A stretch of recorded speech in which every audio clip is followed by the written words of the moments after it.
Astrology is the strangest game. We're going to talk about November, and I'm going to give you some language, hoping that I can translate it from the wild words of astrology to practicality. From the 5th to the 25th, Mars and Pluto are hanging out together. We've talked about this. Mars is male, Pluto is intense, and they're in Capricorn. So this whole month is a great time to get things done for Capricorns. Anyone that's aimed and focused, this is a really great time. But it's contrary to what's going on with Uranus. I know it sounds funny. In Aries, so they're squaring each other. Uranus and Aries and Mars and Pluto in Capricorn. They're 90 degrees. And you keep hearing me talk about this. When there's 90-degree angles in the heavens, it's tense. Then what happens is on the 6th, there's a full moon. And what's a full moon? When the sun and the moon are opposite. So that's a lot calmer. The sun's in Scorpio, the moon's in Taurus. It grounds us. That's a little bit softer. Then there's some more tension that builds. There's some really hard days during the 12th, 13th, and 14th. That's when there's a big square in the heavens without the details. The short version is we may feel ourselves a little edgy, losing our temper, hitting the horn on the car, just getting that feeling when you wake up in the morning going, ooh, I feel kind of funny.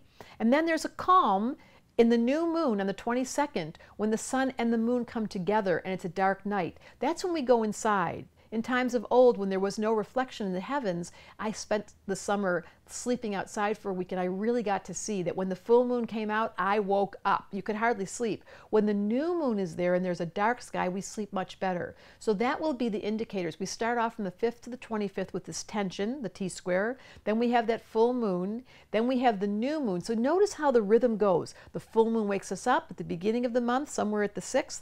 By the 23rd, we're going down into the new moon. And we have that soft phase, the 10th and 11th. Those are great days for you to really create some kind of family event, wanting to be at home. But this whole month during Scorpio, it's a time to really look inside. Winter's about to arrive. We're getting in that transition. The winds are blowing. It's a little bit colder. We find ourselves getting the wood for the fire. November is such a wonderful time of Thanksgiving. Now, that leads us right up to Thanksgiving when that new moon is here.